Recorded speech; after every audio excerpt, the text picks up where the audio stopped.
जी हाँ दोस्तों, नमस्कार। हम राष्ट्रपति की विधायी शक्तियों के बारे में हमने कुछ चर्चाएं की। आज हम उससे आगे बढ़ते हैं। राष्ट्रपति की न्यायिक शक्तियाँ। राष्ट्रपति की न्यायिक शक्तियों की जब बात करेंगे हम, तो ये स्पष्ट रूप से दिखाई देता है कि राष्ट्रपति को न्यायिक शक्तियों के बारे में संविधान में जो प्रावधान किए गए हैं उसकी पृष्ठभूमि क्या रही है। तो हम बात करेंगे आज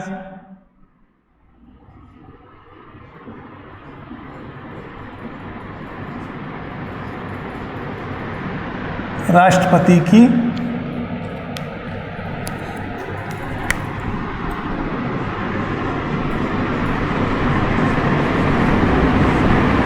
न्यायिक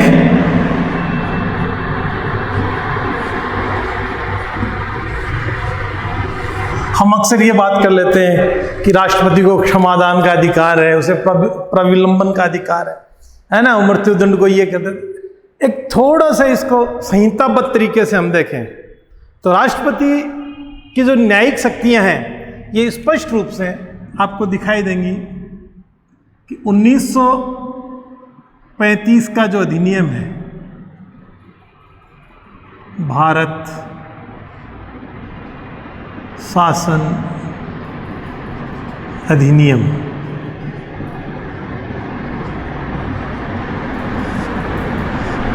कौन सा?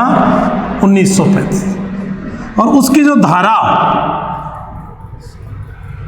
भारत शासन अधिनियम 1935 की धारा जो है, उस धारा में राष्ट्रपति की न्यायिक शक्तियों का उल्लेख किया गया था। तो धारा जो है, कौन सी है धारा? 295। तो धारा 295 राष्ट्रपति की न्यायिक शक्तियों की जब बात करती है, उसके बाद में एक और सोर्स आता है। दूसरा सोर्स क्या आता है?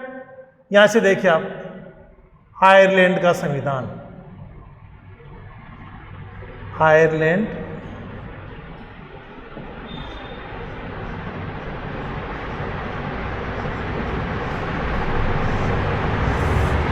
क्योंकि हम जब संविधान की विशेषताएं पढ़ते हैं कि उधार का थैला है, तो उस समय बहुत कम बातों पे हम विचार कर पाते हैं, लेकिन यहाँ राष्ट्रपति की न्यायिक शक्तियों पर आयरलैंड के संविधान का भी स्पष्ट प्रभाव दिखाई देता है। अब बात आती है कि आयरलैंड के संविधान में कौन सा सेक्शन, किस सेक्शन में? आयरलैंड के संविधान में किस सेक्शन में? Section 13, section 13। और 13 का एक सब क्लॉज है, कौन सा? 6। तो आयरलैंड के संविधान के सेक्शन 13 के सब क्लॉज 6 में भारत के राष्ट्रपति की जो न्यायिक शक्तियां प्राप्त हुई हैं उनका उल्लेख किया गया। अर्थात न्यायिक शक्तियों के पीछे इनका बहुत बड़ा स्रोत के रूप में महत्वपूर्ण हाथ रहा है। अब एक नाम और आता है, भारतीय दंड प्रक्रिया संहिता, क्रिमिनल प्रोसीजर कोड, और एक है आईपीसी, एक है सीआरपीसी। तो आईपीसी और सीआरपीसी तो इंडियन पेनल कोड के अपराध के बदले में दंड की व्यवस्था है, और सीआरपीसी क्रिमिनल प्रोसीजर कोड अपराध प्रक्रिया संहिता। तो एक यहां नाम हो रहेगा सीआरपीसी। हिंदी में लिख देता हूं मैं आपको, अपराध प्रक्रिया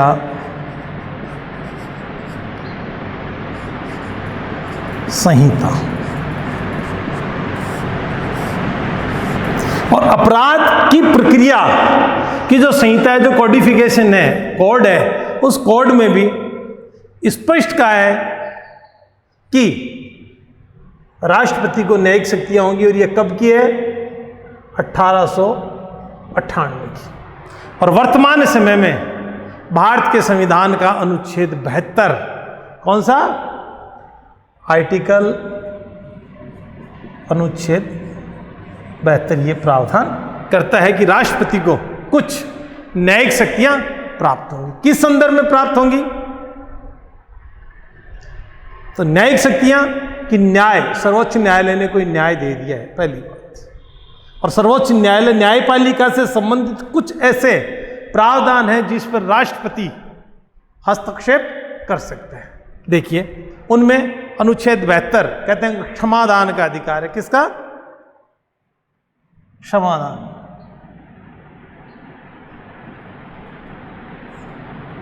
क्षमादान, राष्ट्रपति को क्षमा करने का अधिकार है।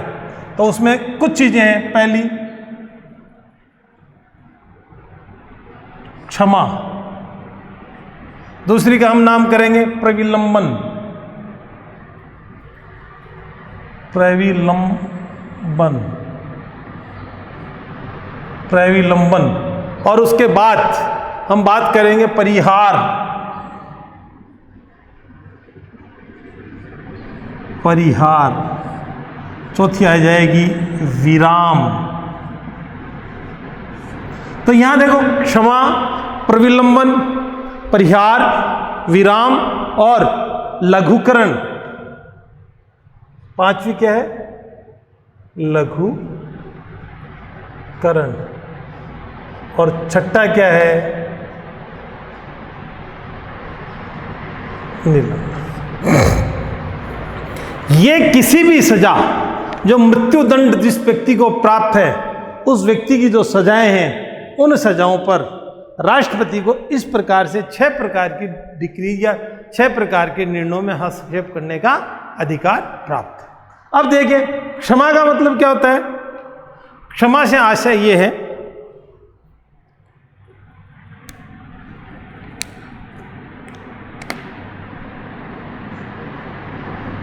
अपराध से पहले व्यक्ति था, अपराध से पहले जैसा था, अपराध से पहले व्यक्ति जैसा था। यानी उसने जब अपराध करने से पहले जैसा था, मतलब किसी भी प्रकार का उसका आपराधिक कार्य में संलिप्त होना नहीं पाया गया। तो यहां क्षमा, अपराध करने से पहले जैसा था वैसा का वैसा है। दूसरा है प्रविलंबन। प्रविलंबन, इसमें क्या होता है कि जो सजा है उसकी प्रकृति में थोड़ा सा परिवर्तन कर सकते हैं। जैसे यहां बताता हूं आपको, सजा की प्रकृति में परिवर्तन। सजा की प्रवृत्ति में परिवर्तन कैसे? कि 1 वर्ष का कठोर कारावास, 1 वर्ष का कठोर कारावास, जिसे 6 माह कर दिया जाता है। सॉरी, कठोर कारावास जिसे क्या कर देते हैं? सजा की जिसे साधारण कारावास में कर देते हैं, अवधि कम नहीं करते हैं, उसको किस में कर दिया? साधारण कारावास में बदल दिया। कि 1 वर्ष का जो कठोर कारावास न्यायालय ने उसे सजा बताया था, उस 1 वर्ष के कठोर कारावास को साधारण कारावास में कर देते हैं। देखिए, फिर आते हैं परिहार। परिहार का मतलब होता है मात्रा में परिवर्तन करना। परिहार, मात्रा में परिवर्तन कैसे?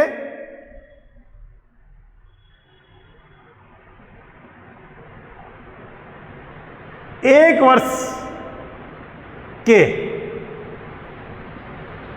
कारावास को 6 माह, मतलब 1 साल के लिए सुनाई गई सजा उसको कितने दिन में कर सकते हैं? 6 महीने में आप पूरी कर सकते हैं। राष्ट्रपति ये कह सकता है इसे 12 महीने नहीं, इसके कारावास को 12 महीने से कम करके 6 माह भी किया जा सकता है। फिर देखिए, एक आता है विराम। विराम का मतलब है दंडादेश के निष्पादन को एक बार रोकना। विराम दंडादेश के निष्पादन। पिछले दिनों देखा होगा निर्भया का, उनकी सजा फिर बढ़ा रहे हैं और समय अवधि फांसी की फिर टाल रहे हैं, फिर टाल। उसमें राष्ट्रपति का रोल नहीं था, लेकिन राष्ट्रपति के पास गुहार भी लगाई थी, लेकिन कोर्ट से ही कुछ एक कानूनी पेचीदगियां ऐसी फंसा के निष्पादन मतलब उसको पूरा करने के लिए उसको रोक दिया जाता है कि हाँ अभी चल रहा है चल रहा है चल रहा है चल रहा है चल रहा है, तो निष्पादन को रोकना, उसके निष्पादन में समय सीमा बढ़ जाना, आज दिए जाने वाले दंड को कुछ समय के लिए बढ़ा दिया जाता है। एक होता है लघुकरण, सजा को कम करना।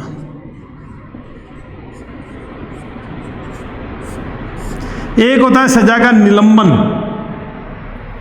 कि पूरी की पूरी सजा को बदल दिया जाता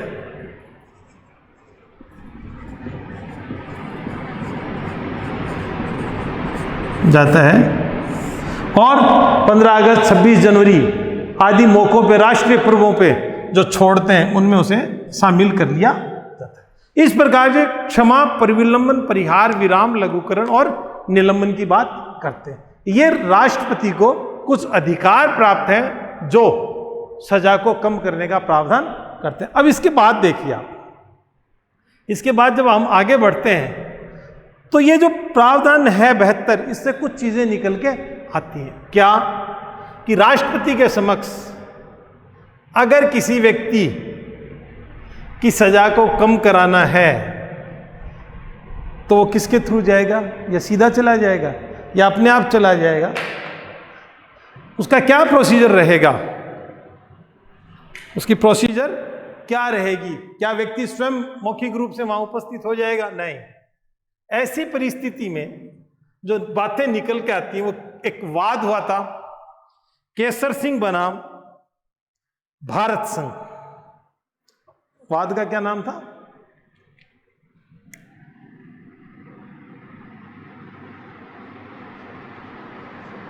केसर सिंह वर्सेस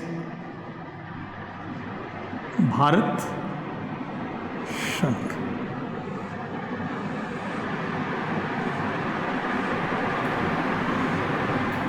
अब देखिए साहब, इस वाद में कुछ लेट डाउन, कुछ पॉइंट्स ऐसे निकले हैं जिनके आधार पर राष्ट्रपति की जो न्यायिक शक्तियां हैं, उन न्यायिक शक्तियों का प्रयोग किस प्रकार से किया जाएगा। तो पहला देखते हैं हम,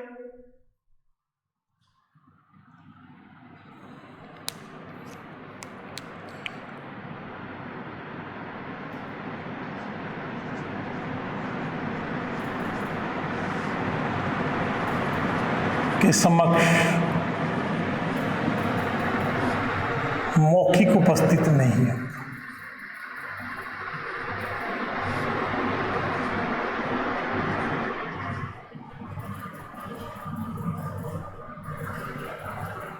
नहीं, कहने का मतलब कि जो व्यक्ति सजा याफ्ता है, जो मुजरिम है, जो सजा प्राप्त कर चुका है, जिसे न्यायालय ने सजा सुना दी है, उसकी तरफ से जब गुहार लगाई जाती है तब वो व्यक्ति राष्ट्रपति के समक्ष मौखिक रूप से उपस्थित नहीं होगा। मतलब व्यक्ति से वहां पे प्रस्तुत नहीं हो, क्योंकि वो तो जेल में रहेगा।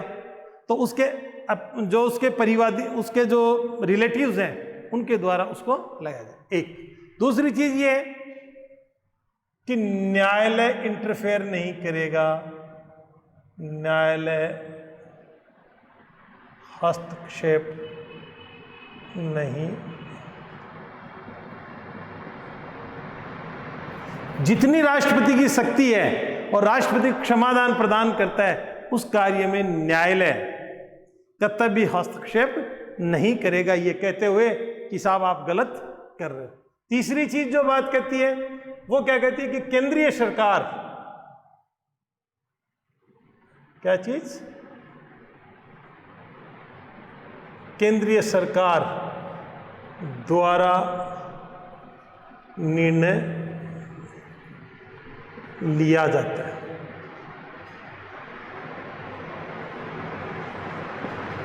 कौन निर्णय लेगा? कि संघ की जो सरकार है उसके द्वारा लिए गए निर्णयों को मानने के लिए राष्ट्रपति बाध्य है। राष्ट्रपति की सलाह और सहायता और परामर्श के लिए एक कार्यपालिका होगी और वह अपने अधीनस्थ अधिकारियों के द्वारा इस कार्य को संपादित करवाएगा। Is it clear? तो यहाँ केंद्रीय सरकार ही ये राष्ट्रपति के समस्त फैसले लेती है। सरकार ने अगर कोई डिसीजन लिया, सरकार ने कोई निर्णय लिया है, वह निर्णय ही राष्ट्रपति की क्षमादान की शक्तियों में शामिल होगा, ना कि राष्ट्रपति स्वयं करेगा। उसके बाद देखिए अनुच्छेद 1 हो जाता है और न्यायालय निर्णय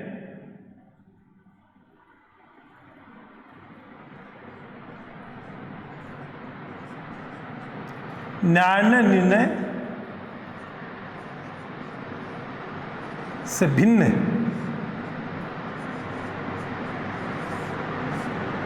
कोई निर्णय होता है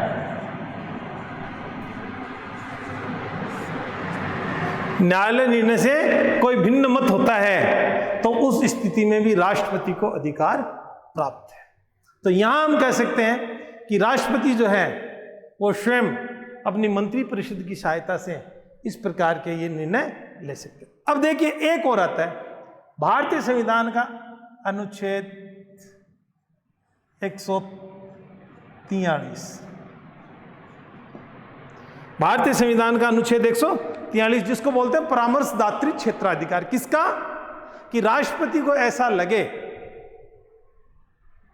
कि यहां पर कोई विधि का सारवान प्रश्न निहित है या फिर किसी लोक महत्व का प्रश्न निहित है या फिर 26 जनवरी 1950 से पूर्व की गई संधियां प्रचलित विधि उनमें किसी प्रकार की इंटरफेरेंस होने से बहुत कुछ गड़बड़ झाला होने वाला है, तब किससे? परामर्शदात्री क्षेत्राधिकार 143। क्या चीज? परामर्शदात्री क्षेत्राधिकार।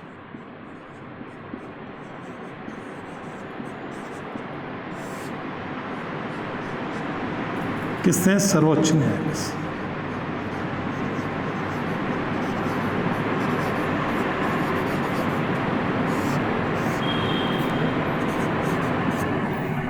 परामर्शदात्री क्षेत्राधिकार सर्वोच्च न्यायालय से, सर्वोच्च न्यायालय के द्वारा राष्ट्रपति को परामर्श देने की बात कही जाती है। देखिए अब ये व्यवस्था कहां से निकल के आई?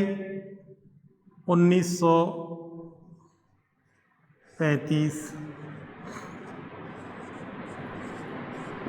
के भारत शासन अधिनियम। 1935 का जो भारत शासन अधिनियम था उसकी बहुत सी बातें मतलब 75% उसे ही एज इट इज अडॉप्ट कर लिया गया था। तो 1935 के भारत शासन अधिनियम का सेक्शन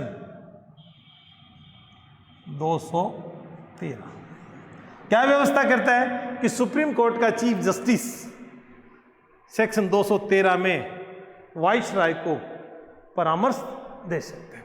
अब देखिए परामर्श किस आधार पर, यहां एक चीज और बता दूं, यह व्यवस्था अमेरिका में नहीं है,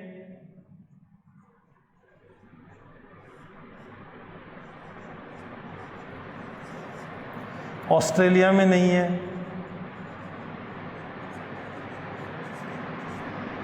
में नहीं है, जबकि ये कहां है? कनाडा में इस व्यवस्था को माना गया है।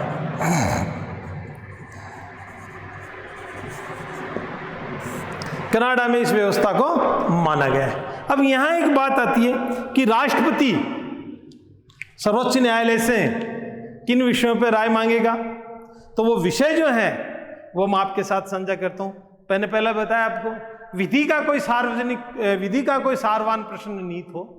दूसरी बात, किसी लोक या जनता या फिर लोक व्यवस्था से संबंधित कोई ऐसा प्रश्न हो जिस पे विवाद चल रहा। और तीसरा, 26 जनवरी 1950 से पूर्व की जो विधियां हैं उन विधियों से संबंधित कोई बात है तो उस बात को लेके राष्ट्रपति परामर्शदात्री क्षेत्राधिकार के तहत सर्वोच्च न्यायालय के न्यायाधीश से राय मांग सकते हैं। अब यहां एक बात और आती है, संवैधानिक पीठ 5 न्यायाधीश, उसमें 5 न्यायाधीशों की एक बेंच होती है और उनमें बहुमत के आधार पर निर्णय लिए जाते हैं। तो संविधान का कोई सारवान प्रश्न हो तो उसके ऊपर जब बात करें तो देखिए, पहले हम बात करेंगे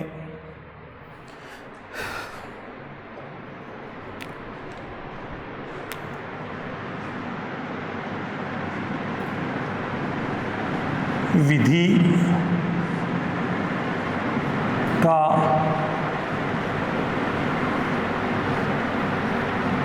कोई सारवान प्रश्न।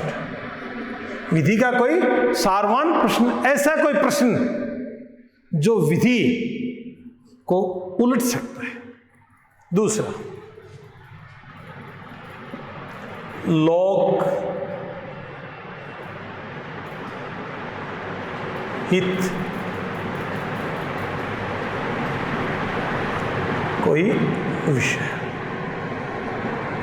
लोकहित का कोई विषय, यानी सार्वजनिक ऐसा प्रश्न जिस प्रश्न की हम बात कर सकते हैं। और तीसरी जब बात करें हम तो 26 जनवरी 1950 से पूर्व की विधि, समझौते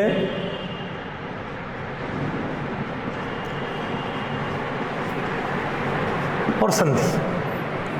26 जनवरी 1950 से पूर्व की कोई विधि, कोई समझौते और कोई ऐसा ऐतिहासिक निर्णय जो लिया गया है, उन निर्णयों से संबंधित अगर कोई आमूलचूल परिवर्तन होता हुआ दिखाई देता है, किससे? संसद के द्वारा, या कोई ऐसा विधेयक आता है उसके ऊपर, या कोई विधि का सारवान प्रश्न आ जाता है, तब परामर्शदात्री क्षेत्राधिकार से सर्वोच्च न्यायालय के मुख्य न्यायाधीश के द्वारा वहां पर राय मांगी जा सकती है। यहां राय देने के लिए क्लॉज में बाध्य हैं, परंतु राष्ट्रपति उस राय को माने या नहीं माने उसके लिए वो बाध्य नहीं है। चलिए साहब आगे देखते हैं, आगे बढ़ते हैं।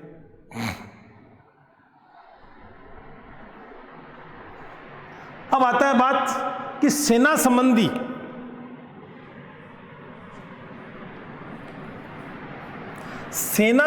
न्यायालय जो है, जिसको एक नाम कहते हैं कोर्ट मार्शल, सेना के अधिकारियों के द्वारा। तो सेना का सर्वोच्च कौन है?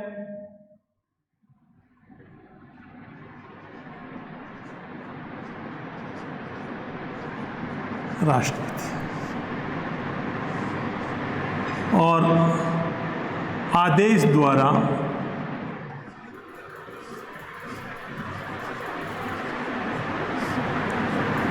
किसी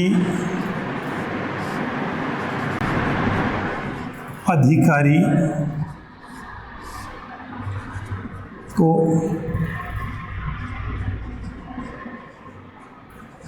कार्यवाही सुनने का अधिकार है।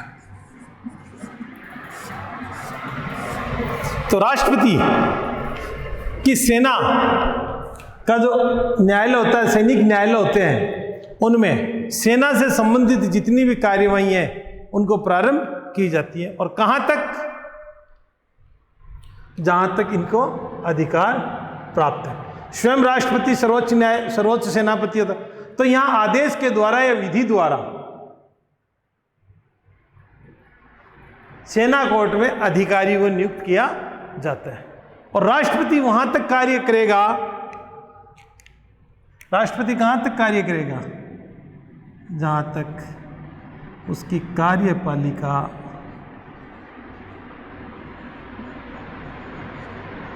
शक्तियों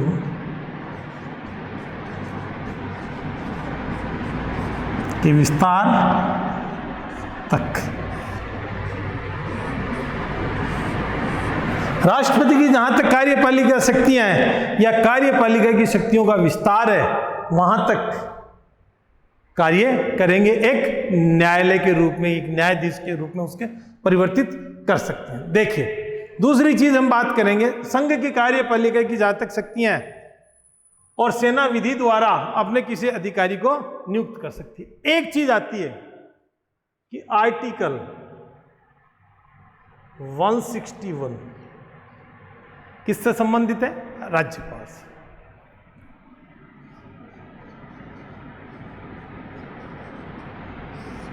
राज्यपाल को राष्ट्रपति के समकक्ष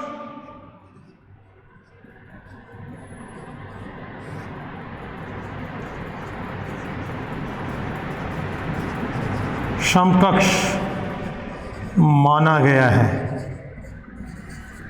परंतु किस वाद में निर्णय सिर्फ राष्ट्रपति लेते हैं।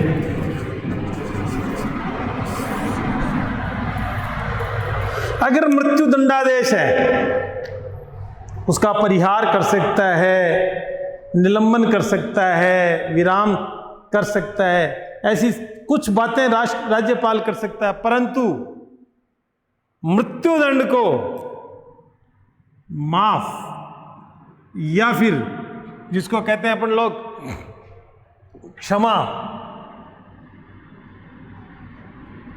सिर्फ राष्ट्रपति है। तो मृत्युदंड प्राप्त व्यक्ति की अगर सजा को खत्म करना है, वैसा का वैसा रखना है, तो वो पावर राज्यपाल के पास नहीं है। वो पावर किसके पास है? वो पावर सिर्फ और सिर्फ राष्ट्रपति के पास है। तो 72(3) में अनुच्छेद 72(3) इसमें क्या कह जाती है? निलंबन,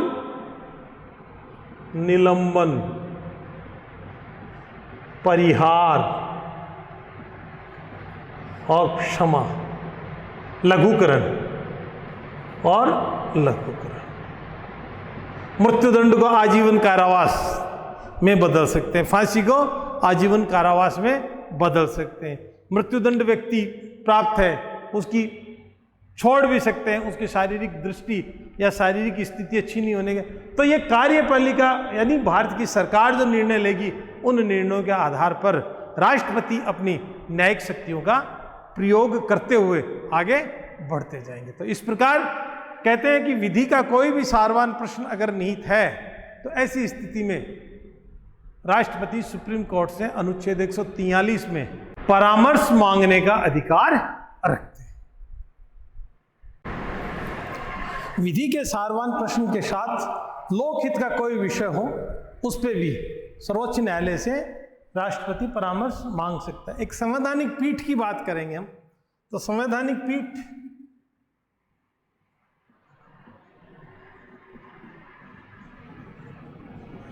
पीठ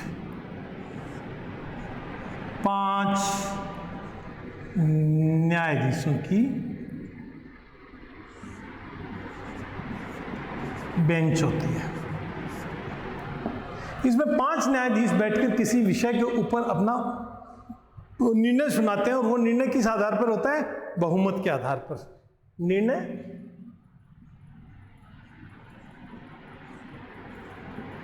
बहुमत के आधार पर।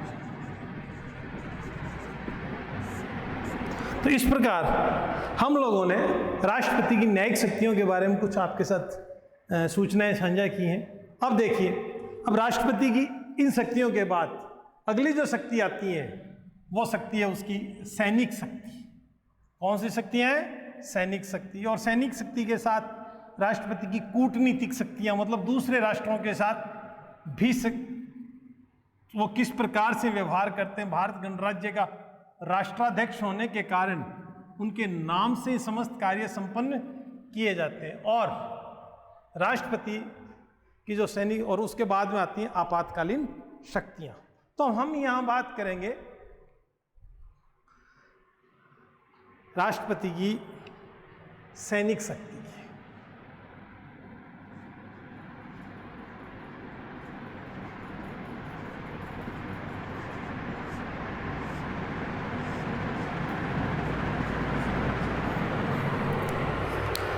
राष्ट्रपति की सैनिक शक्ति के बारे में छोटी क्लासों से ही हम पढ़ते आ रहे हैं कि तीनों सेनाओं का, जल, थल और नभ, इनके तीनों के चीफ ऑफ द डिफेंस या चीफ ऑफ द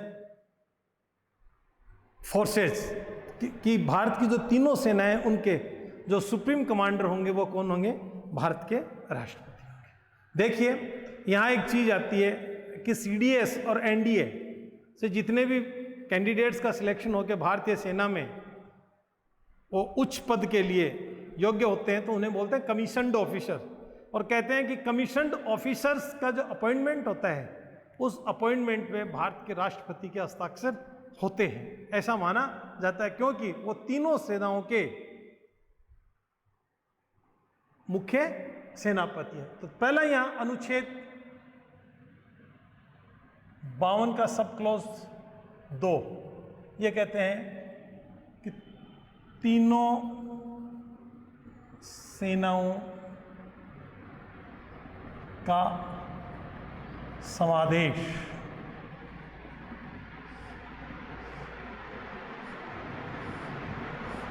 तीनों सेनाओं का समादेश किनके पास होता है? राष्ट्रपति के पास होता है। तीनों सेनाओं के सर्वोच्च सेनापति कौन होते हैं? राष्ट्रपति। अब इसके बाद में वह युद्ध की घोषणा किसके तहत? संसद द्वारा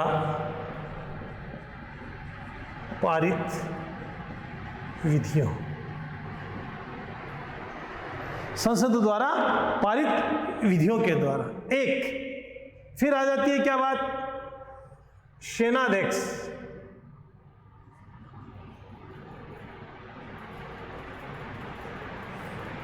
जैसे जनरल, एयर चीफ मार्शल,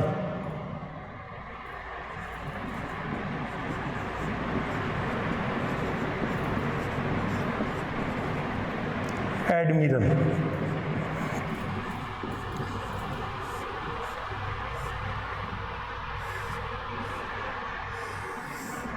इन तीनों की नियुक्ति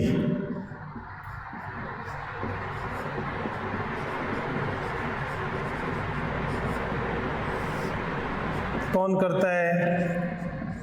राष्ट्रपति। किस आधार पर?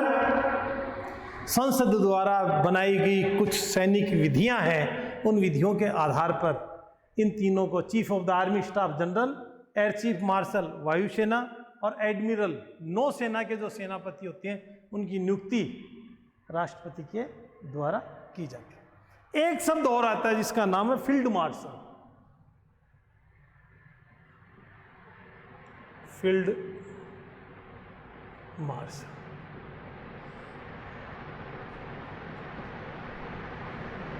मानेकशॉ, करियप्पा और एक नाम आता है विक्रम सिंह।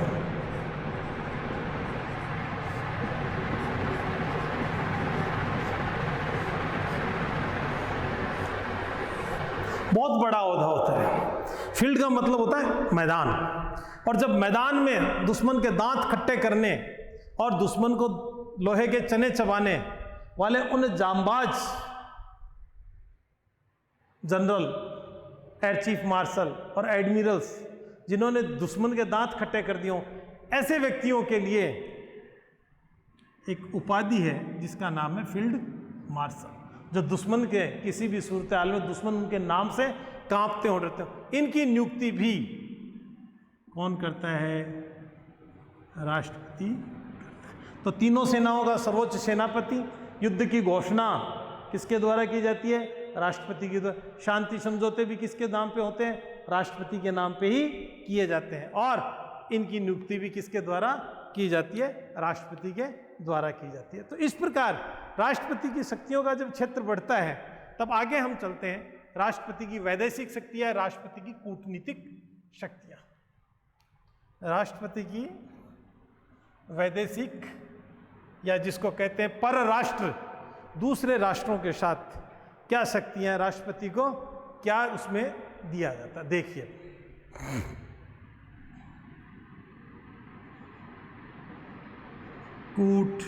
कूटनीतिक शक्तियां। पहला, भारत का प्रतिनिधित्व।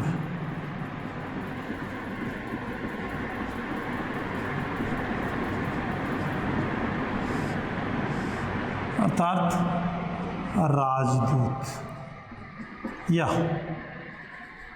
कमिश्नर, आयुक्त, उच्चायुक्त, आयुक्त, हाई कमिश्नर, उच्चायुक्त। ये किसी भी देश में जाते हैं,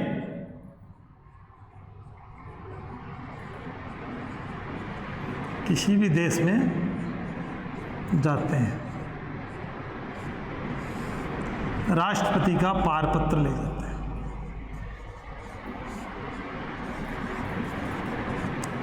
दिया गया पत्र, राष्ट्रपति द्वारा दिया गया पत्र, मतलब ये अटेस्टेड करके देते हैं, ये ऑथेंटिक पत्र देते हैं जिसमें ये कहा जाता है कि फलां व्यक्ति भारत का राजनयिक प्रतिनिधि आपके देश में भारत का प्रतिनिधित्व करेगा। तो मैंने यहाँ दो शब्द लिखे, एक राजदूत और एक उच्चायुक्त। तो उच्चायुक्त वो हैं जो राष्ट्रमंडल के सदस्य रहे हैं, जो कॉमनवेल्थ के सदस्य रहे। उन देशों में आज भी ब्रिटेन की महारानी को ही राष्ट्राध्यक्ष माना गया, वो अपने आप में उसके क्राउन के तहत ही अपने आप को मानते हैं। उन राज्यों में उच्चायुक्त होते हैं और राजदूत जो पूर्ण सार्वभौम राष्ट्र हैं, उन राष्ट्रों को क्या कहते हैं? तो जिस देश में भी ये जाते हैं वो राष्ट्रपति के नाम का पारपत्र ले जाते हैं। लेकिन दूसरी चीज यही, विदेशों से आने वाले, विदेशों के राजदूत और उच्चायुक्त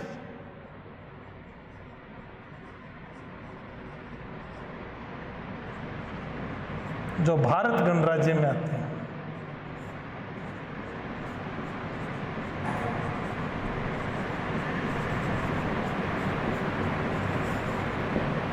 वो राष्ट्रपति को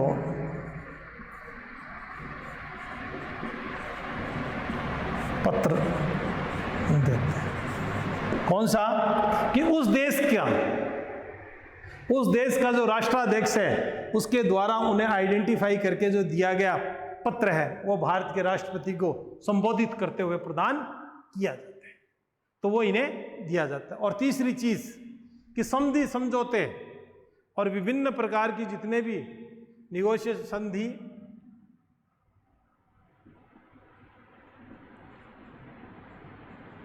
समझौते,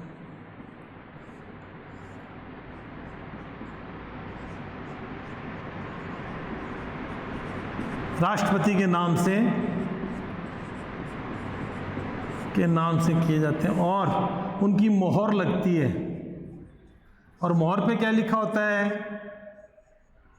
राष्ट्रपति भारत गणराज्य, राष्ट्रपति भारत गणराज्य लिखा होता है। और इस स्थिति में हम कह सकते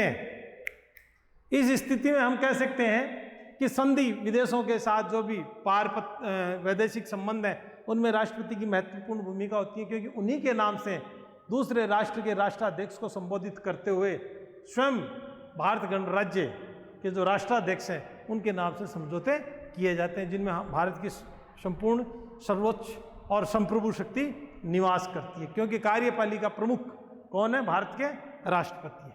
तो इस प्रकार कूटनीतिक शक्तियों में इन बातों को मान सकते हैं। अब देखिए, जो सबसे महत्वपूर्ण और कॉन्सेप्चुअल चीज है उस पर आइए, वो है राष्ट्रपति की आपातकालीन शक्तियां।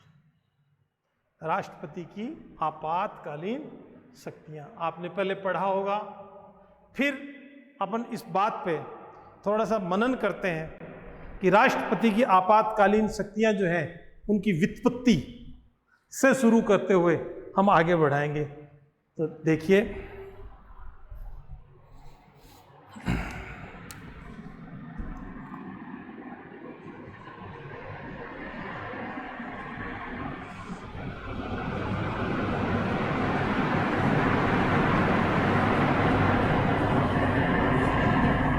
आपातकालीन शक्तियां किसकी? राष्ट्रपति की। और आपातकालीन शक्तियां अनुच्छेद 352 से लेके 360 तक वर्णन किया गया। तो यहां एक प्रश्न निकल कर आता है कि यह अनुच्छेद 352 से लेके 360 तक राष्ट्रपति की आपातकालीन शक्तियों का वर्णन किया गया, मान ली बात। लेकिन भारतीय संविधान के किस भाग में इन शक्तियों का वर्णन है? तो यहां क्या आएगा? भाग 18। भाग 18। और आपातकालीन जो उपबंध है वो भारतीय संविधान में कहते हैं जर्मनी के वीमर संविधान से लिए गए। तो यहां हम मान के चलते हैं, देखिए, कि जर्मनी का जो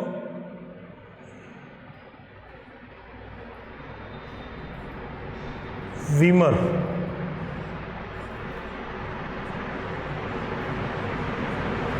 संविधान आपात उपबंध, लेकिन भारत की जो व्यवस्थाएं हैं वो बहुत कुछ 1935 के भारत शासन अधिनियम पर भी टिकी हुई है। जब भारत शासन अधिनियम की हम बात करेंगे तो यहां देखिए 1935 भारत शासन अधिनियम में आपात उपबंध जो है वो जो है अनुच्छेद या उसका सेक्शन जो है 102 और 146 के 102 और 146 के में दिया हुआ है। तो भारत जी हाँ मित्रों, अब हम बात करेंगे भारतीय संविधान में अनुच्छेद 356।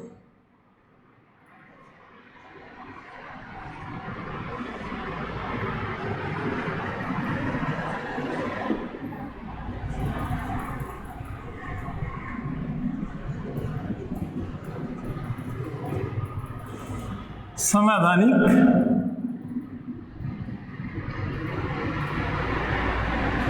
आपात इसको कह सकते हो।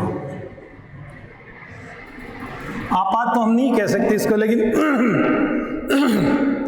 संवैधानिक तंत्र के विफल होने पर वहाँ की जो राज्यों की व्यवस्थाएं हैं वो जब केंद्र के हाथ में आ जाती हैं, केंद्रीय विधानमंडल के हाथ में आ जाती हैं, तो उसका जब प्रारंभ करते हैं तो कुछ बातें इस प्रकार हैं। पहला, राज्यों में संवैधानिक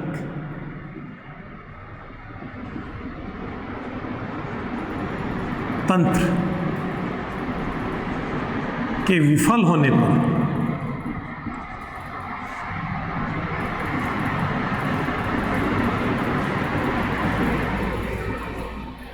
राज्यों में संवैधानिक तंत्र के विफल होने पर कि all the constitutional machineries are fail down in a state, राज्यों में संविधान के अनुसार उस राज्य की शासन व्यवस्था का संचालन नहीं किया जा रहा है या उसके अनुरूप शासन व्यवस्था नहीं संचालित की जा रही है, तब राष्ट्रपति को इस बात का समाधान हो जाए, उस बात से वो सहमत हो जाएं या राज्यपाल के प्रतिवेदन से वो सहमत हो जाएं, तब वो अनुच्छेद 356 की कार्यवाही करते हुए राज्यों में संवैधानिक तंत्र विफल होने पर आपात उपबंध कर सकते हैं। राज्यों में क्या कर सकते हैं? आपात उपबंध कर सकते हैं। जब आपात उपबंध की हम बात करते हैं तो हो सकता है एक राज्य में या कई राज्यों में एक साथ। आपात उपबंध एक राज्य या राज्य में, एक राज्य या राज्यों में क्या कर सकता है, एक साथ। इस व्यवस्था को उपबंध कहता है संवैधानिक तंत्र की विफलता होने के कारण। अब इसमें क्या होता है, देखिए इसके परिणाम क्या होते हैं। राज्य विधायी शक्ति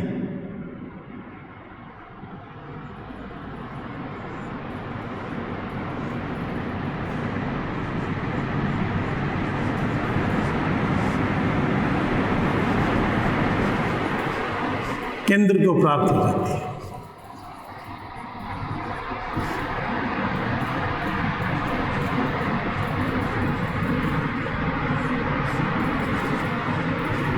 अर्थात कि राज्य विधानमंडल की जो विधायी शक्तियां, कानून निर्माण करने की शक्तियां हैं, वो किसको प्राप्त हो जाती है, केंद्र को प्राप्त हो जाती है। अर्थात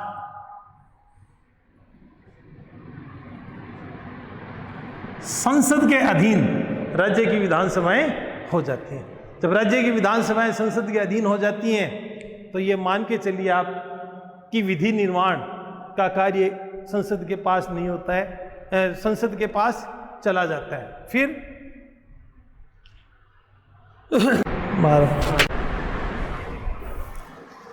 राज्य विधायी शक्ति केंद्रीय व्यवस्थापिका के पास चली जाती है। दूसरी चीज यहां सबसे बड़ी आती है कि राज्य के किसी भी कार्यकारी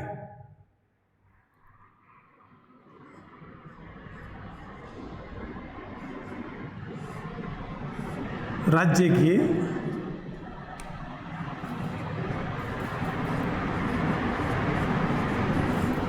कार्यकारी अर्थात कार्यपालिका से संबंधित कार्यकारी अधिकारी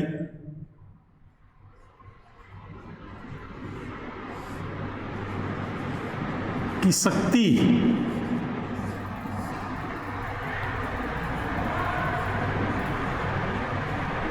हस्तगत कर सकता है। बात को कहने का आशय यह है कि राज्यों की कार्यपालिका के अधीन आने वाले प्रत्येक अधिकारी और उस व्यक्ति की तमाम वो शक्तियां राष्ट्रपति हस्तगत कर सकता है, अर्थात अपने अधीन ले सकता है और उसके आधार पर राज्य की कार्रवाई को संचालित करने की वो बात करता है। उसके बाद देखिए यहां एक 3 नंबर पर आर्टिकल आता है 357 और 357 का क्लॉज 1 ग जब राज्य की विधानसभा नहीं होगी, मुख्यमंत्री नहीं होगा और केंद्रीय नेतृत्व के अधीन वो राज्य होगा, तो यहां कह सकते हैं कि राज्यों की संचित निधि का प्रयोग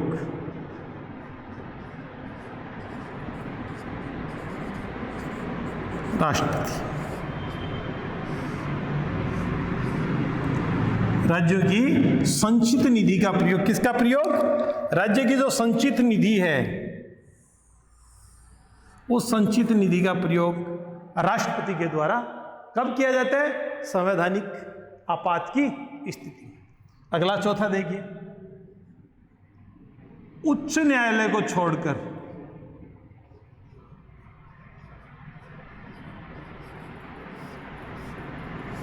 किसको छोड़कर, उच्च न्यायालय, अर्थात राज्य का जो उच्च न्यायालय है, कौन सा उच्च न्यायालय, राज्य उच्च न्यायालय को छोड़कर प्रत्येक निकाय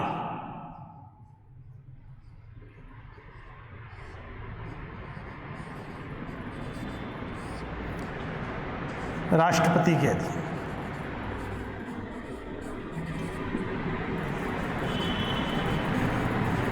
कहने का मतलब उच्च न्यायालय को वो नहीं ले सकते। क्यों? उच्च न्यायालय अपनी न्यायिक कार्यवाहियों के अनुसार कार्य करती रहती है। अब बात आती है कि ये 356 जो है ये किस प्रकार लगेगा। तो यहां मैं आगे बढ़ता हूं और आगे बढ़ने के कारण इस पर कहते हैं कि राज्य पर संघ का पूर्ण निरंतर स्थापित हो जाती है। राज्य का संघ पर पूर्ण नियंत्रण स्थापित हो जाता है और विधानसभा या तो निलंबित हो जाती है या भंग हो जाती है और उसके बाद न्यायपालिका जो है वो एज इट इज रहती है। तो यहाँ मैं इसको एक बार हटा देता हूँ और यहाँ देखिए कॉन्सेप्ट समझने की हम बात करते हैं।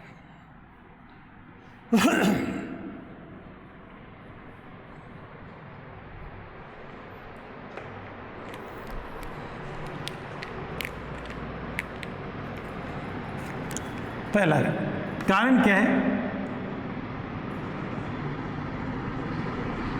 राज्यपाल का प्रतिवेदन।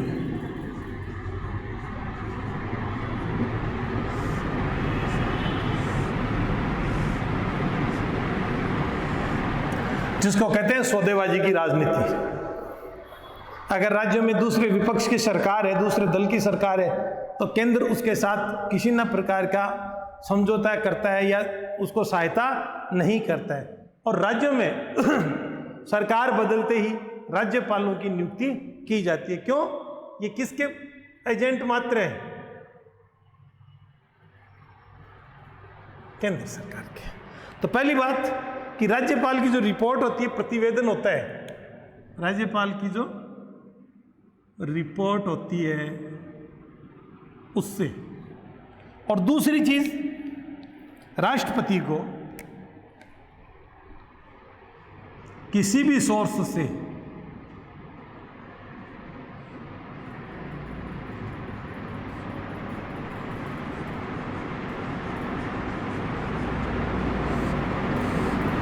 राष्ट्रपति को किसी भी सोर्स से विश्वास होने पर कि उस राज्य का संवैधानिक तंत्र या उस राज्य का संवैधानिक तंत्र, उस राज्य की शासन व्यवस्था किसके अनुसार नहीं चल रही है?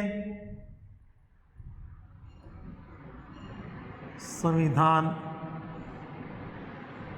के अनुरूप।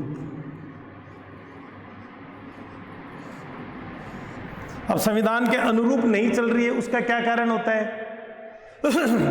तो एक वाद आया था SR बम्बई,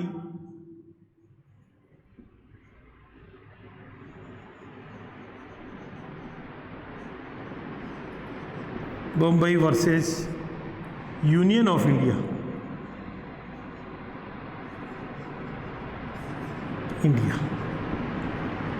यूनियन ऑफ भाई बना, यूनियन ऑफ इंडिया को बोलते हैं भारत संघ। और इस वाद में यह तय किया गया कि क्राइटेरिया क्या है, उसका आधार क्या है अनुच्छेद 356 लगाने का। आप कैसे निश्चित कर पाओगे कि संवैधानिक तंत्र विफल हो गया? तो संवैधानिक तंत्र को निश्चित करने के लिए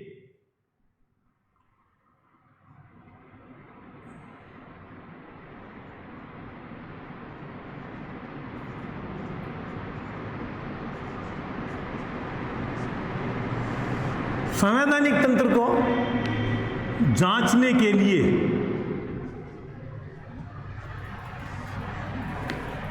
उन्होंने एक फार्मूला दिया कि अगर सरकार को, किसको, केंद्रीय सरकार को यह लग जाए कि राज्य की सरकारें संविधान के अनुसार कार्य संचालित नहीं कर पा रही हैं, तो सबसे पहले केंद्र सरकार राज्यों की सरकारों को निर्देश दे कि साहब आपके यहाँ पे गड़बड़ियाँ चल रही हैं, आपके यहाँ सही सलामत सरकार कार्य नहीं कर रही है। अगर निर्देश देने के बाद भी वो सरकारें अपने आप में सुधार नहीं करती हैं, तब अनुच्छेद 356 के तहत आपको ये कार्यवाही करनी चाहिए। अब यहाँ एक स्थिति आती है कि अनुच्छेद 356 के तहत कार्रवाई तो करनी चाहिए, लेकिन आप डिसाइड कैसे करोगे कि उस राज्य में संवैधानिक तंत्र विफल हो गया? तब बात आती है संवैधानिक तंत्र का मतलब शासन। शासन का मतलब उसके 3 अंग। कौन सा?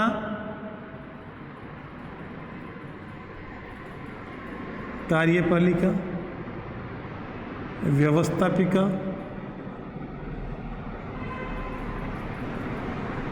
और तीसरा है न्यायपालिका। ये शासन का मूर्त रूप है और ये संवैधानिक तंत्र है। अब यहां बात आती है कार्यपालिका का काम क्या है?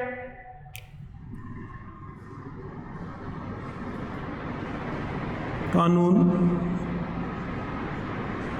को लागू करना, विधि निर्माण,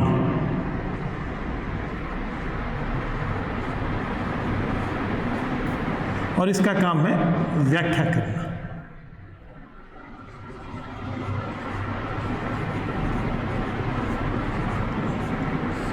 किसकी? कानूनों की व्याख्या करना।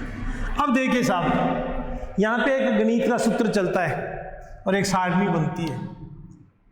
2001, 2002, 2003, 2004 और 2005 और 2006।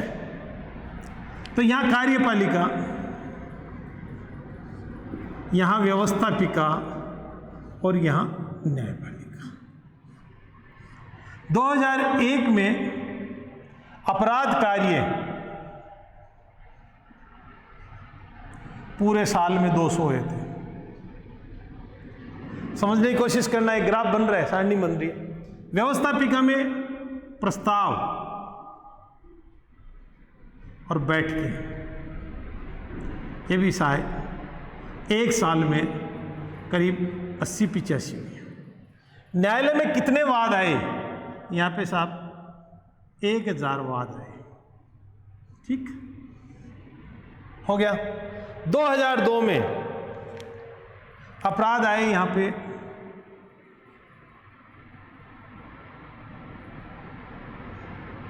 185, बैठ के हुई 100, वाद आए 885। कहने का मतलब कि ये सरकार जो है कंट्रोल कर रही है, सरकार अपने संवैधानिक तंत्र के अनुसार अच्छा काम कर रही है। दूसरी साल अपराध कम हुए, बैठकें बढ़ी हैं, जनता के लिए कानून निर्माण की बातें करती है। वाद न्यायालय ने अपनी प्रक्रिया जो है वो प्रगतिशील तरीके से की है। अब साहब 2003 में नई सरकार आती है। 2003 में नई सरकार आती है, तो यहाँ पे अपराध कार्य 2003 में कितने हो गए? 185 रह गए साहब। बैठ के कितनी हो गई? 85 हो गई साहब। वाद कितने आ गए? 890 आ गए साहब। 2004 में ये साहब 200 हो गए। ये कितनी हो गई? ये 70 हो गई। ये कितने हो गए? ये साहब 1002 हो गए। 2005 में ये 240 हो गए। ये कितने हो गए? ये 60 हो गए। ये कितने हो गए? ये 1020 हो गए। और 2006 में ये कितने हो गए? और ये कितने हो गए? 40। और ये कितने हो? 1030। यहां ग्राफ क्या कहता है कि पहले वाली सरकार ने अपराध पर कंट्रोल किया, नीति निर्माण में उन्होंने महत्वपूर्ण भूमिका निभाई, न्यायालय में वादों की संख्या कम हुई। इस कारण से हम कह सकते हैं कि इस सरकार ने संवैधानिक तंत्र के अनुसार कार्यक्रम संभाल के रखा। लेकिन दूसरी सरकार जो ही आई, वहाँ पर अपराध बढ़ते गए। 15 बढ़े, फिर 240 हो गए, फिर 70 हो गए। यहाँ पे ग्राफ क्या कहता है? घटते गए, अर्थात विधायिका का कार्य सुचारू रूप से नहीं चला। यहाँ कार्य बढ़ते गए, 10, 12, 20 और 30। तो इस प्रकार से कह सकते हैं कि ये सरकार जो है वो संवैधानिक तंत्र के अनुसार शासन व्यवस्था का संचालन तो कर रही है, लेकिन तंत्र जो है, सिस्टम जो है, वहाँ पे वो क्या नहीं है? सफल नहीं है। क्यों नहीं है? यहाँ अपराध घटने चाहिए, जो क्या है, बढ़ रहे हैं। यहाँ बैठ के बढ़नी चाहिए, जो क्या है, घट रही है। यहां पर न्यायालय में वादों की संख्या कम होनी चाहिए,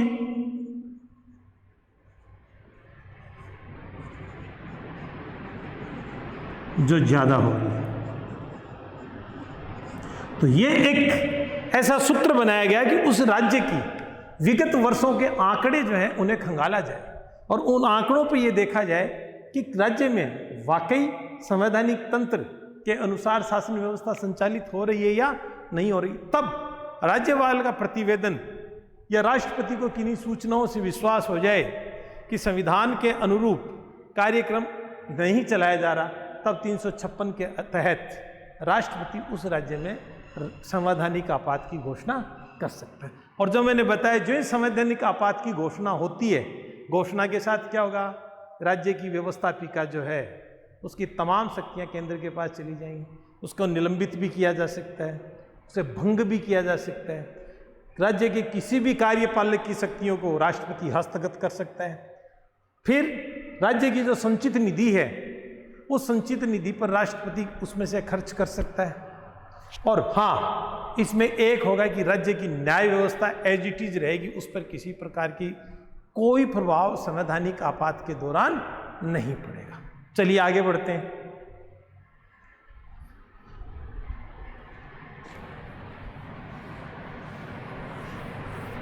अब मान लीजिए घोषणा तो कर दी आपने संवैधानिक आपातकाल की।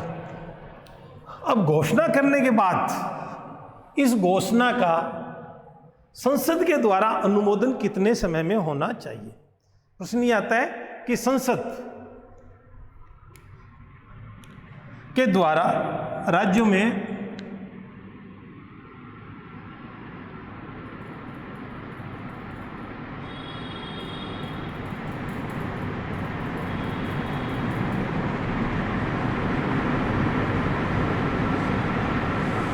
आपात की मंजूरी कौन देती है?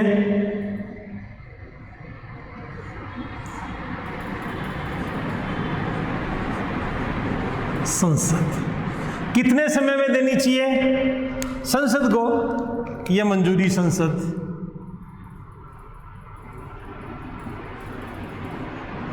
2 माह। 2 माह का संसद के पास समय होता है कि इस 2 माह के रहते हुए संसद अपने दोनों सदनों में, लोकसभा और राज्यसभा, कैसे देगी? कुल का बहुमत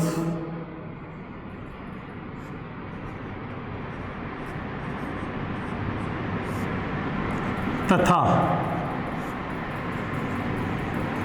उपस्थित एवं मतदान का 2/3 बहुमत, कुल का बहुमत प्राप्त हो। और वहां जो व्यक्ति उपस्थित हैं, जितने भी सभासद सांसद उपस्थित हैं, उन सदस्यों का 2/3 बहुमत अगर इसके पक्ष में आता है तो ये उद्घोषणा जारी रहेगी, उस राज्य में संवैधानिक आपात रहेगा। परंतु कितने दिन बाद?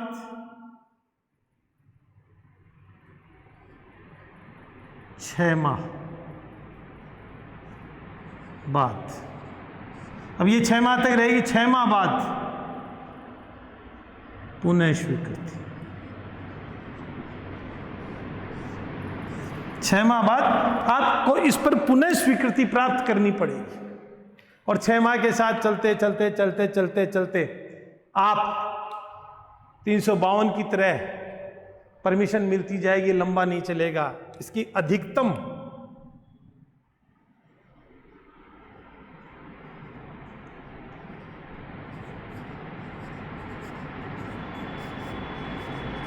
अधिकतम समय सीमा कितनी है? 3 वर्ष। संसद के द्वारा प्रथम 2 माह के अंदर उसे मान्यता प्राप्त होगी, उसके बाद वो 6 माह तक प्रभावी रहेगी और 6 माह के अंदर उसको आगे अगर बढ़ानी है तो संसद से उसे पुनः परमिशन लेनी पड़ेगी। और इस प्रकार का 356 का जो आपातकाल है वो देश में करीब करीब 125 बार लग चुका है। कितनी बार? 125 बार लग चुका है। और इस बार ये भी कहते हैं कि इस 356 के ऊपर सुप्रीम कोर्ट में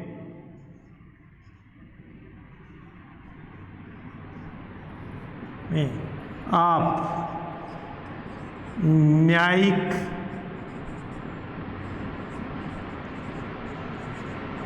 पुनरावलोकन की मांग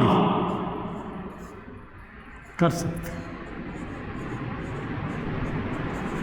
ये लो सर, सुप्रीम कोर्ट में आप न्यायिक पुनरावलोकन की मांग भी कर सकते हैं। तो इससे मतलब कि 356 के द्वारा लगाई गई संवैधानिक आपात की उद्घोषणा न्यायिक पुनरावलोकन के अधीन आती है, वो इतनी स्वतंत्र नहीं है। अब देखिए आगे बढ़ते हैं तो उसके बाद में कि राज्य की अगर विधानसभा निलंबित है और संवैधानिक आपात की स्थिति में तमाम राज्य की विधानसभा के अधिकार केंद्र को प्राप्त हो जाएंगे। तो इस प्रकार हमने संघ राज्य पर पूर्ण नियंत्रण विधानसभा निलंबित होती है तो केंद्र की बात करती है। इस प्रकार हमने आर्टिकल 356 पे महत्वपूर्ण आपके साथ सूचनाएं साझा की। अब हम बात करेंगे अनुच्छेद 360 की। 360 में एक आपात और नया है जिस आपात का नाम है वित्तीय आपात। तो जब वित्तीय आपात की अपन बात करेंगे तो उसमें पढ़ेंगे कि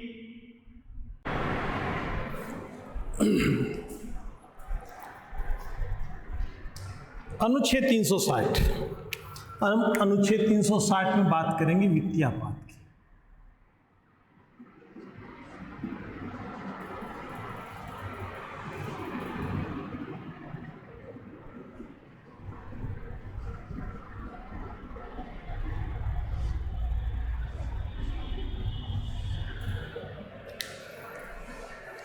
ये वित्तीय आपात आज तक देश में नहीं लगा, पहली बात। लेकिन संभावनाओं से कोई इनकार नहीं करते। तो इसकी व्यवस्था में क्या कहा गया है कि राष्ट्रपति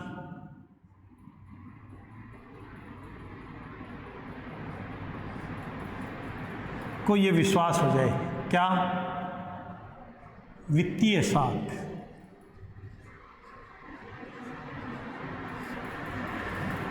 या स्थायित्व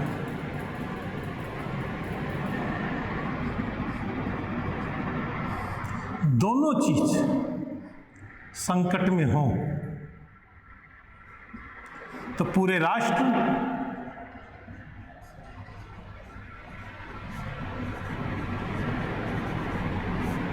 या क्षेत्र विशेष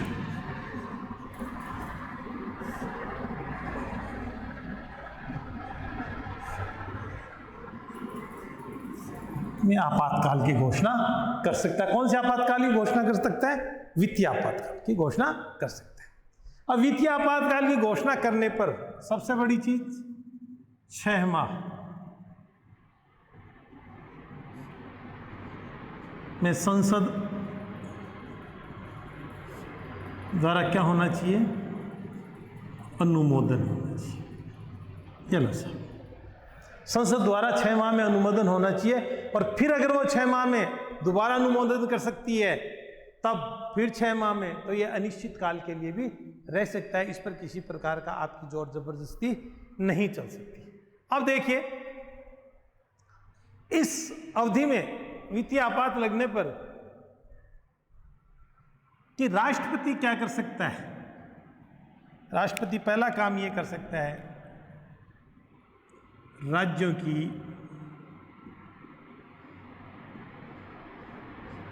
आर्थिक व्यवस्था केंद्र को।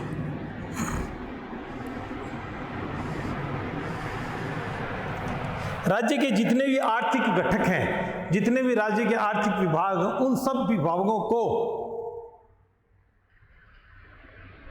केंद्र अपने आप बुला देता है और उसकी फिर क्या करता है, मॉनिटरिंग करता है, उसका सुपरविजन करता है। दूसरा क्या है इसमें, राष्ट्रीय आपात अगर लगाता है वित्तीय, तो राज्य एवं केंद्र कर्मचारियों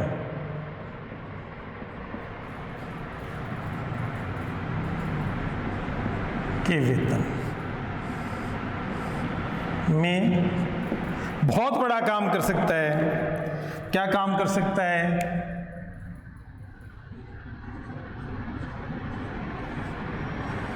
और कटौती कर सकता है। और भाई साहब, इस कटौती में उच्चतम और उच्च न्यायालय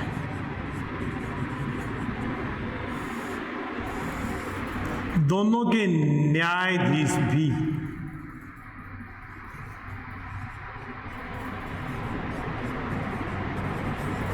शामिल है। तब ये मान के चलो कि कितना के भयंकर, वरना न्यायपालिका की स्वतंत्रता को अक्षुण्ण रखने के लिए उनके वेतन और भत्तों में किसी प्रकार की कटौती नहीं की जा सकती, परंतु जब राष्ट्र में वित्तीय आपात लगता है तब उनके वेतन और भत्तों पर कटौती की जाती है। तीसरी चीज, राज्यों के जितने वित्त विधेयक हैं, किसके? राज्यों के वित्त विधेयक, कौन? राष्ट्रपति।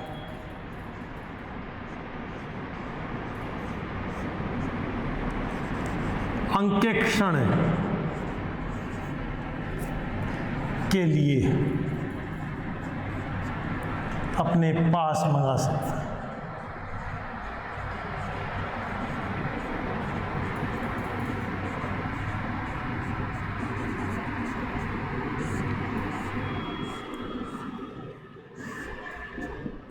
कि राज्यों के जो वित्त विधेयक प्रस्तुत किए जाने होते हैं, उन तमाम वित्त विधेयकों को राष्ट्रपति अंकेक्षण के लिए या स्वीकृति के लिए अपने पास मंगवा सकता है। अगला, केंद्र एवं राज्यों में, केंद्र राज्यों में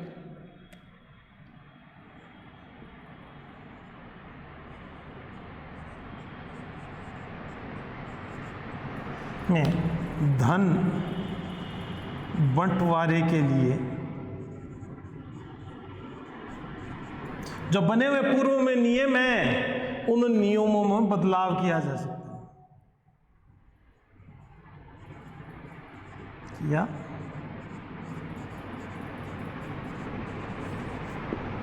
राष्ट्रपति के द्वारा केंद्र और राज्य के बीच में जो वित्तीय संबंध है, वित्तीय जो मामले हैं, वित्तीय जो जिस प्रकार की व्यवस्था है, उन तमाम व्यवस्थाओं को परिवर्तित किया जा सकता है। और इस व्यवस्था का, अब यहां देखो, ये ऐसी बातें हैं जो यहाँ पे संभव है।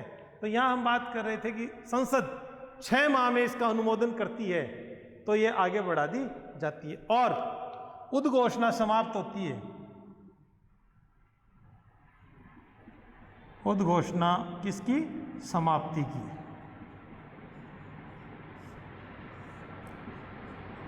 और संसद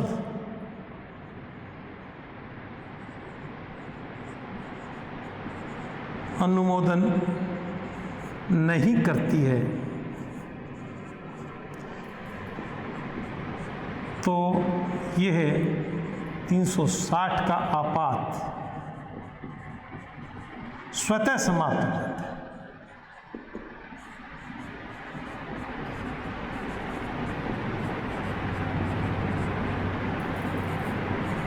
स्वतः समाप्त हो जाता है।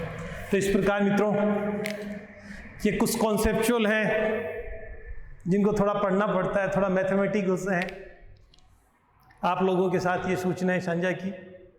आप लोगों को ये सूचनाएं अगर पसंद आई हों, अच्छी लगी हों, तो बेझिझक होके आप इन्हें शेयर कर सकते हैं, लाइक्स कर सकते हैं, सब्सक्राइब कर सकते हैं। और कई ऐसे मेरे मित्र हैं, बच्चे हैं, बहुत प्यारे प्यारे बच्चे हैं, कई बार अपनी आईडीज़ के ऊपर एक दो ऐसा कमेंट कर सकते हैं डॉक्टर आनंद क्लासेज के लिए।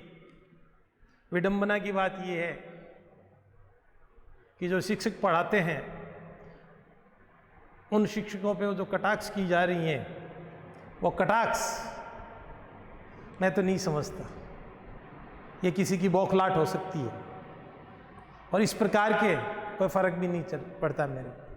जब हाथी चलते हैं तो कुत्ते यूँ ही भौंकते रहते हैं। आपको कॉन्सेप्ट की समझ आनी चाहिए, आपको वो कॉन्सेप्ट क्लियर होना चाहिए। हाँ ठीक है, लाजमी सी बात है, जो चीज़ें मुझे नहीं आती हैं मैं सीखने की कोशिश करता हूँ, आप लोगों तक साझा करने की कोशिश करता हूँ। और पुनः एक बार आप सभी को धन्यवाद। और इस कोरोना संकट के समय अपने आप को सुरक्षित रखिए, अपने आप को बचा के रखिए और पढ़ते रहिए, हंसते रहिए, मुस्कुराते रहिए, पढ़ो और आगे बढ़ो। जय हिंद, जय भारत।